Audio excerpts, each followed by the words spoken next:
종합제 TV 시청자 여러분 안녕하십니까? 2020년 5월 12일 오후 5시 30분을 지났습니다.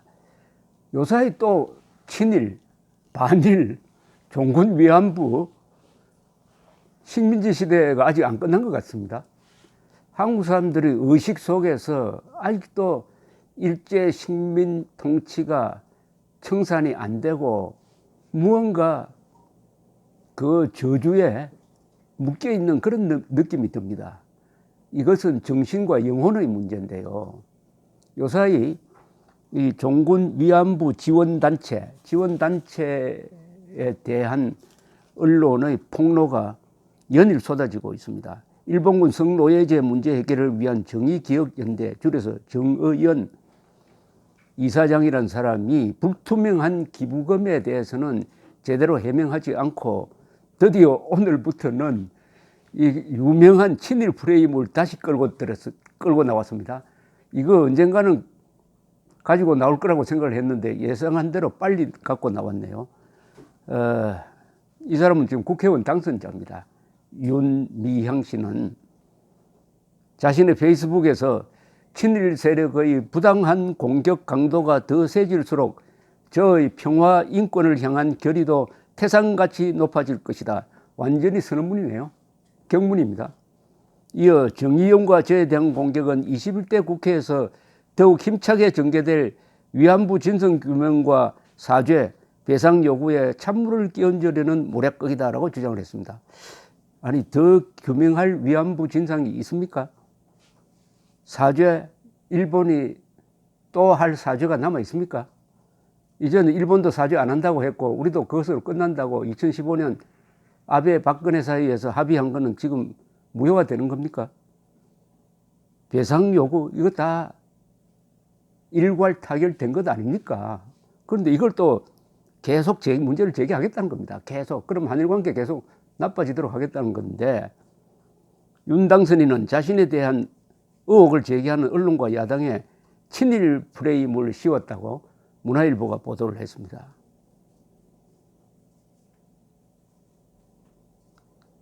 윤미향 씨는 굴욕적인 한일 위안부 협상을 체결하고 한마디 사과조차 하지 않은 미래통합당, 일제에 빌붙었던 노예 근성을 버리지 못한 친일 언론에 맞서겠다. 그러면 이게 그동안에 자신들이 그렇게 잘 활용하던 이용수 할머니도 친일파가 되는 겁니까? 이거 보니까 이용수 할머니와 이용수 할머니 편에 선 사람을 친일파로 몰고 있는 겁니다. 그러면 종군 위안부 할머니 이용수 씨도 친일파인가요? 그렇지 않습니까? 이 논리가 그래요. 그러니까 자기 마음에 들지 않으면은 일단 친일파로 덮어 씌우겠다는 그런 느낌이 듭니다. 여기 보니까 언론과 야당을 지금 친일파로 공격을 하는데 여기 왜 친일 반일이 나옵니까? 문제는 무엇이 사실이냐 아니냐죠. 사실이냐 아니냐를 규명하면은 될 텐데, 자, 이렇게 나오니까 이제 미래통합당과 미래한국당은 윤 당선인과 정의연 의혹과 관련한 진상규명을 위해 공동 태스크포스 출범을 검토 중이라고 했군요. 흥미로운 것은 공동 TF에는 윤봉길 의사의 장손녀인 윤주경 한국당 당선인이 포함될 것으로 알려졌습니다. 진짜 독립투사 한 사람의 가족이 이제 등장하게 되었습니다. 근데 이걸 해결하는 데는 검찰이 나서야 한다는 의견이 이제 지배적입니다. 오늘 문화일보 사설도 정의연 기부금 용처 의혹 정폭 수사로 규명 불가피하다 이렇게 딱 찍었습니다. 수사로 불가피하다. 이용수 할머니의 의혹 제기에 대해 정의연이 11일 해명했지만은 얼마나 불투명하게 운영됐는지만 확인시켜 주었다. 정의연은 어느 NGO가 활동 내용을 낱낱이 공개하나 기업들에는 왜 요구하지 않는가라고 했는데 상식마저 의심이 든다. 공익단체의 운영은 투명성이 생명이다. 정의연은 2017년부터 3년간 일반 기부 수익 22억 1,900만 원 중 41%인 9억 1,100만 원을 할머니들에게 전달했다고 밝혔다. 그런데 이 돈 중 일본이 기탁한 10억 엔의 수령을 거부한 할머니들에게 지급한 8억 원을 제외하면 할머니 지원금은 4.1%, 2018년, 그리고 작년은 2.9%밖에 되지 않는다. 위안부 피해자들의 생활 안정만을 목적으로 하는 인도적 지원단체가 아니다는 해명을 수용하더라도 피해자 지원 비중이 지나치게 낮다. 이 단체는 2018년 한 맥주집에서 모금사업 명목으로 3,349만 원을 썼다고 하는데 업주 측은 매출액 972만 원 중 실비용을 제외한 542만 원은 후원금으로 되돌려줬다고 이야기했다. 자, 이렇게 설명을 하면서 수사를 통해 진실을 밝혀야 한다. 여성가족부와 행정안전부의 감독권 행사 차원은 이미 넘어섰다. 수사를 해야 된다. 이렇게 이야기를 했습니다. 요사이 갑자기 이 친일, 반일 문제가 다시 제기되고 있는 것은 이건 불가피한 겁니다. 일본과 친하게 지낼 수밖에 없는 한미일 동맹관계에 있으면서도 오늘날의 일본을 과거의 일제시대의 군국주의 일본과 동일시하면서 아베에 반대하는 것이 마치 독립운동인 것처럼 하는 이런 시대착오적인 생각에 국민들이 휩쓸려 들고 작년에 문재인 정권이 반일 선동을 하면서 일본에 여행 가지 말자고 하니까 여행객이 한 70% 뚝 떨어져 버리는 선동에 넘어가는 이런 걸 보면서 이제 윤미향 씨는 친일 프레임으로 탈출을 하겠다. 이런 입장으로 보입니다.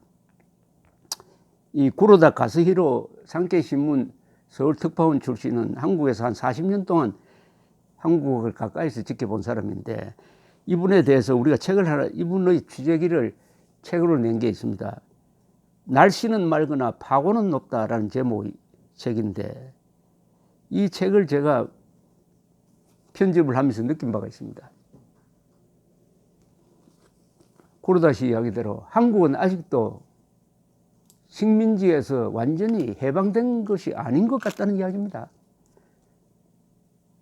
물리적으로는 해방돼 가지고 의젓한 일본과 맞먹을 수 있는 나라를 만들어 놓고도 아직도 일제시대 때의 그 컴플렉스에서 벗어나지 못하고 있다. 벗어나지 못하도록 만드는 사람들이 누구냐? 위안부 징용공 문제를 가지고 지금도 한일 관계를 악화시키는데 서먹고 있는 정치인, NGO 이런 사람들 아니겠습니까? 이용수 씨 할머니의 이번 발언 중에서 가슴을 치는 게 있습니다. 이제 정오심을 심는 행사 그만하자. 대성원 앞에서 수요 집회 그만하자. 그 말만은 정말 좋은 이야기 아닙니까? 그 말이 저는 진심이라고 저는 생각을 합니다. 최근에 이 문제를 가장 깊게 천착하는 분이 이영훈 교수인데 작년에 나온 반일 종족주의 속편이 나왔습니다. 반일 종족주의와의 투쟁. 어제 출판 기념회를 겸한 출판 기념 기자회견을 가졌는데 이런 노력이 지금 진행 중에 있고 아직도 친일 플레임을 거는 이 두 가지 흐름이 지금 대결하고 있습니다. 여기서 문명사적 승리가 있어야 합니다. 즉 문명사적 승리라는 것은 간단합니다. 사실과 법치와 과학에 입각한 판단을 하는 사람이 거짓, 선동, 미신, 감정에 기초한 판단을 하는 사람을 이길 수 있어야 합니다. 영혼과 영혼의 대결입니다. 최근에 조갑주닷컴에서 낸 책이 또 하나 있습니다. 충성과 반역이라는 책입니다. 이것은 대한민국의 창군, 건국, 호국 과정에서 결정적 역할을 했던 일본군 육군 특별지원병 출신들의 분투를 기록한 겁니다.